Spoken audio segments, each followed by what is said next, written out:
So, I was going to do a press conference tonight, like the right way, which apparently includes stacking. Oh, wait. I am. Oh, they're building an audience for me out of my friends. So, it's an audience built out of my friends there to cheer for me?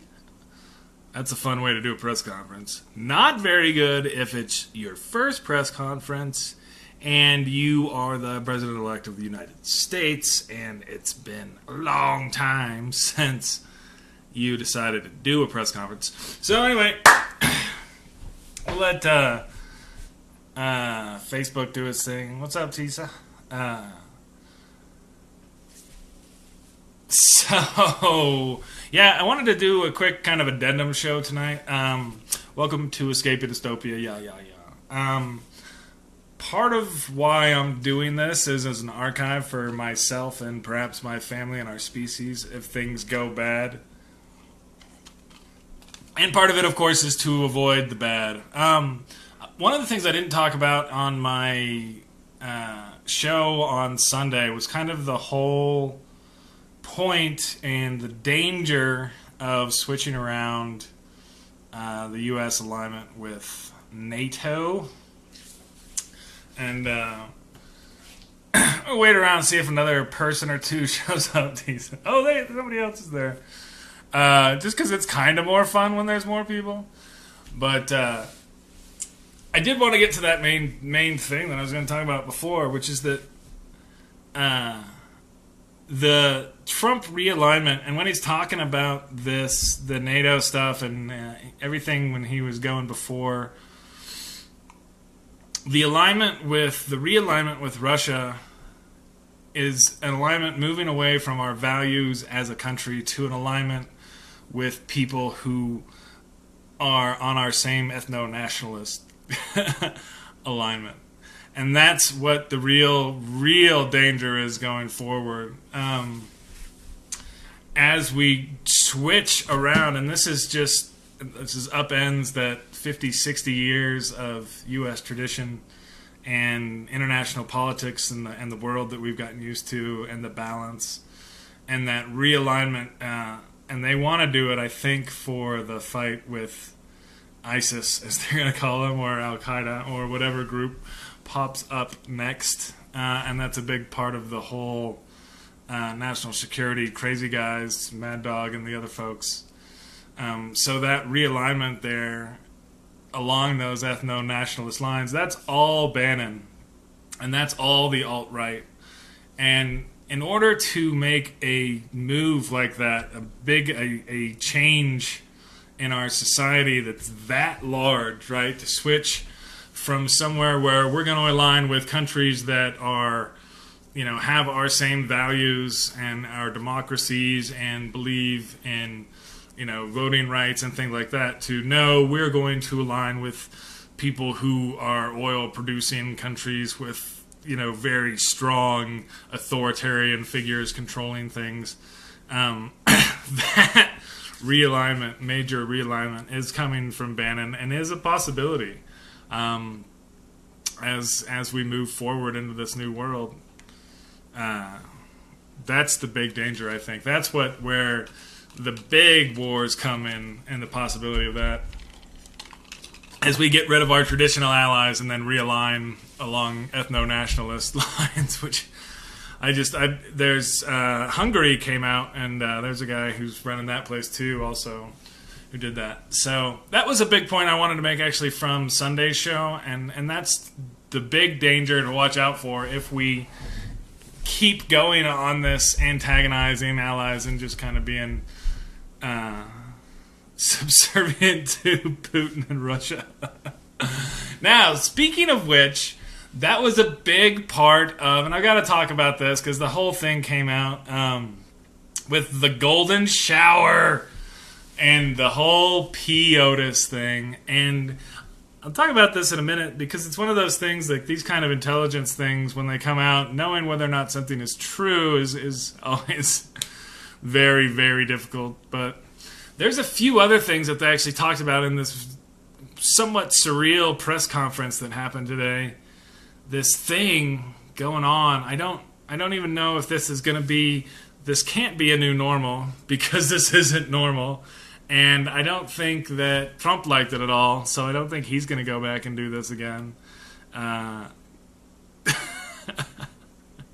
mean, that was just painful in so many ways. I've got a few quotes on here that I was going to read through. Because, oh my God, that was just the most ridiculous thing.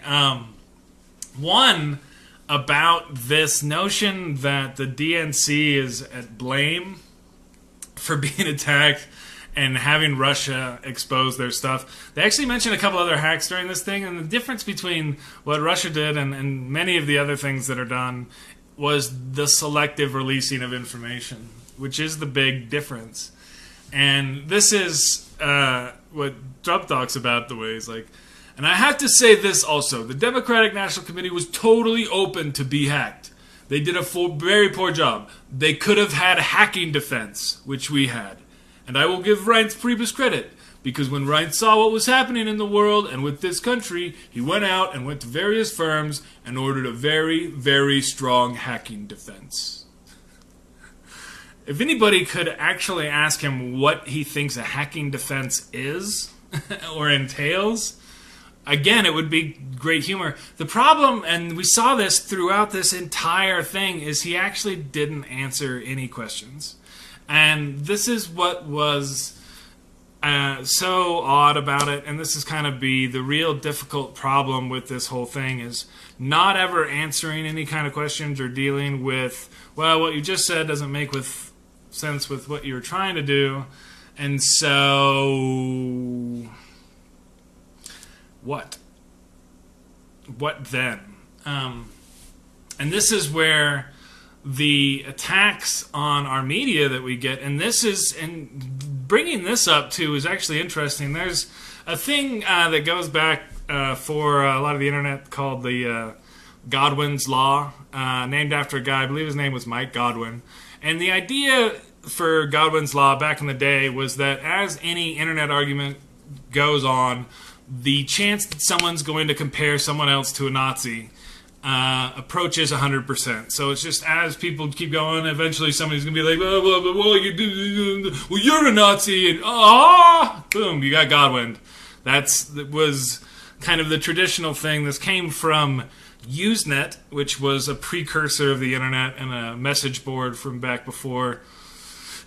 Back in last century computer time, there was a thing called Usenet, which was kind of like Reddit, but a little bit more chaotic, with all the same dirty crap. It's actually a really good metaphor. Usenet was the Reddit before, and it had a URL. But anyway, there was Godwin's Law, because you had to have some sort of rule for when people would bring up or compare to Nazis, and that meant that you lost the argument. So, speaking of that, there was the tweet this morning that I mentioned, and then this came up again in the press conference. And this is him talking about how horrible our media is. And so this is the quote. Trump, I think it was disgraceful. Disgraceful that the intelligence agencies allowed any information that turned out to be so false and fake out. I think it's a disgrace. He said that already, I think, twice. It's the third time. And I say that, and that's something that Nazi Germany would have done and did do. And I think it's a disgrace, 4 times, that information that was false and fake and never happened got released to the public. And as far as BuzzFeed, which is a failing pile of garbage writing it, I think they're going to suffer the consequences. So that's what you're dealing with here. And this is this kind of thing where specifically bringing up Nazis while going after our free press is curious, and we really don't like that. So that happened a lot during this. Literally, the point where he was shouting down CNN, and he brought him in and let him in there. He was like, "No, you can't. You're not asking any questions. You can't do that."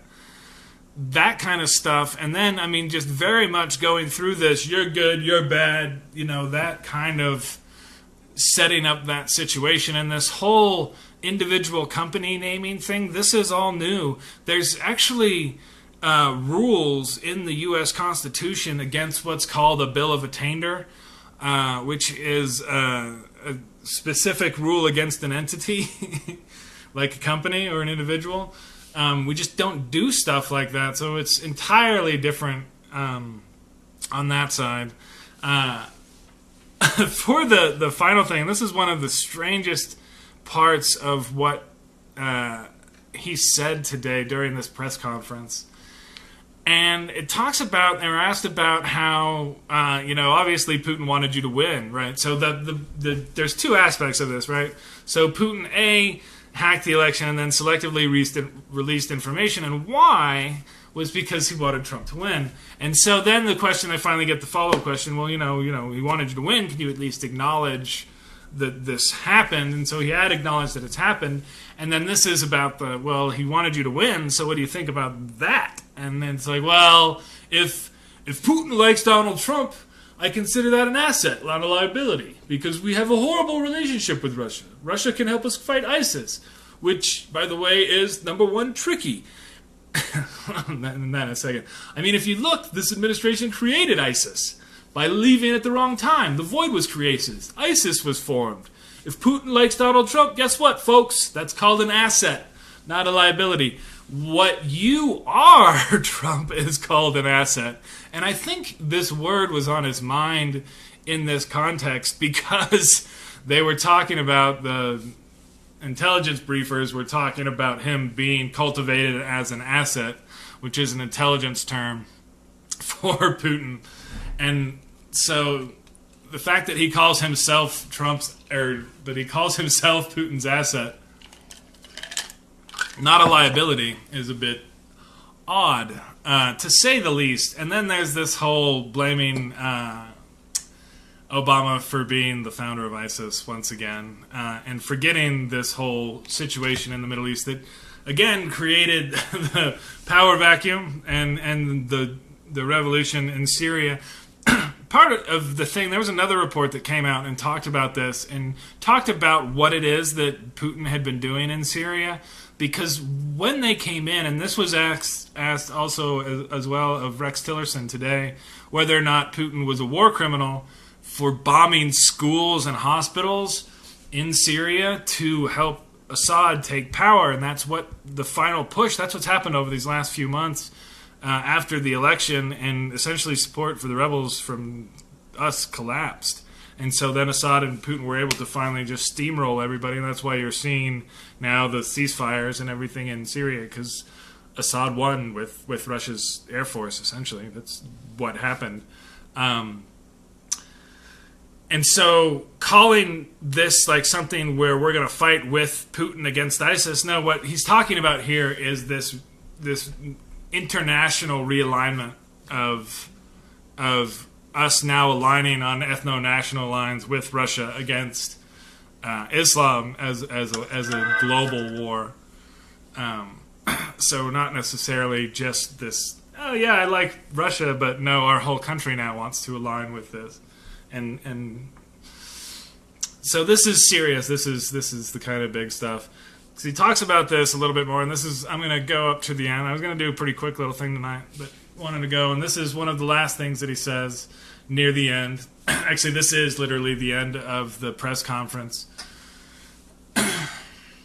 He says, but Russia and other countries, including China, which has taken total advantage of us economically, taken total advantage of us in the South China Sea by building their massive fortress, total, Russia, China, Japan, Mexico, all countries will respect us far more than they do under past administrations. And I want to thank everybody. This is all just so you understand these papers, because I'm not sure this was explained properly, but these papers are all just a piece of the many, many companies that are being put into trust to be run by my two sons, that I hope at the end of 8 years I'll come back and say, oh, you did a good job. Otherwise, if they do a bad job, I'll say you're fired. Goodbye, everybody. Goodbye. So this covered a lot of bullshit. This is what the thing that I pointed about, how he didn't let people look at the folders. These are the folders that have the documents that he's claiming are the proof that he's turned over his companies to his sons. Now, a couple things on that. One, turning over your companies to your sons is just whatever. Pretty much bullshit, especially from the ethics watchdogs. As long as you still have ownership, you still have ownership. So the ethics concerns still exist. A big part of the press conference today was his lawyer talking.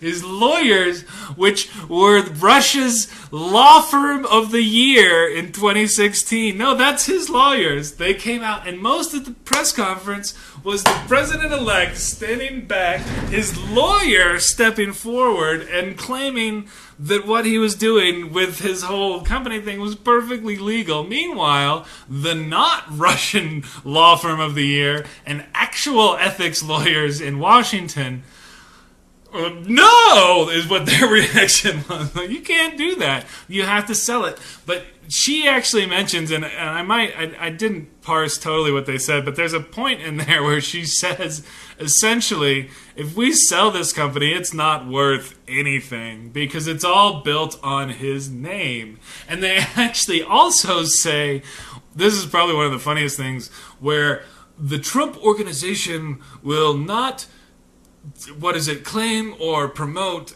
as being related to the president or the office. So the notion that they're going to run this company, but nobody's ever going to mention that dad's president. It's remarkable. It was ridiculous. It's over the top. If you're not outraged and like going, what the fuck? Then it's you might be one of them. So, yeah, so we'll see what happens. I still think, contrary to what they say, I do think the emoluments clause is a real thing, and having foreign governments pay money directly to his companies that he still owns and just isn't running per se to the degree that he runs them now, who knows? So yeah, so we finally got the press conference, and we saw that, and what we saw was the same kind of stuff, essentially confirmed that we probably have a guy who's been compromised by the Russians and has very little clue about much of what happens or how it happens. Watching the thing today in the last couple days with the ACA and how they're going to try and get rid of Obamacare, as it were, they have no idea how to do it. Or what their plan is, other than just talking smack. So, probably compromise. Yeah, winky wink. Yeah, I don't know. We'll see. It's one of those things that's so hard to actually finally say. But it seems if I had to put money on it, I'd bet money on it. Because I'd look at how he's acted the whole time from the debates. When it was like, whoa, I can't. I'm not going to say a bad thing about him. I don't want that coming out, that I like to watch people pee on stuff. I mean, and that's not the only thing. And that's the thing too. So we'll see. It's just still odd. I find the double standard on what the media was willing to traffic in as far as rumors go about Clinton, which was every single rumor out there versus what they wouldn't talk about him is just very odd. But our media is run by a bunch of billionaires. Even the liberal media, which is why that whole thing's such a bullshit lie. The liberal media, if you've ever actually heard it, is stuff like Radio Pacifica. I don't know if anybody actually listens to that, or yeah, there actually is a liberal left media out there, but it's not the mainstream. Anyway, so that's kind of what I want to talk about. Check out the transcript for some of the stuff and watch it for the interview, the press conference today. You guys are just a complete moron, and it's just such a joke. But it's worth laughing at, and we've still got 10 days of this. So I just wanted to do the midweek show so I could get some of this covered before it all gets overwritten, because I think something else crazy is going to come out in the next couple days too, because this is really fun for anybody who's into politics. So I'm glad that other folks are paying attention now too. So I think that's about it for this evening. I was just going to do some quick thing, talk about Trump, and pay attention for the NATO Re-Alignment stuff, because that's what I think is the real big danger. So peace out, y'alls. Thanks for tuning in, those that did, and I should see the thing that's weird, and this is what's odd. I kind of want to go away, but the longer you talk and then people like join in, you get more people to watch, which is kind of the whole point. But and then maybe somebody will comment, and then we can have a real conversation. But we're working on that. So everybody have a great night. Thanks for stopping by, and I'll talk more Sunday, and we'll keep chatting up the other way too. So stay cool, stay calm, and peace out. Love y'all.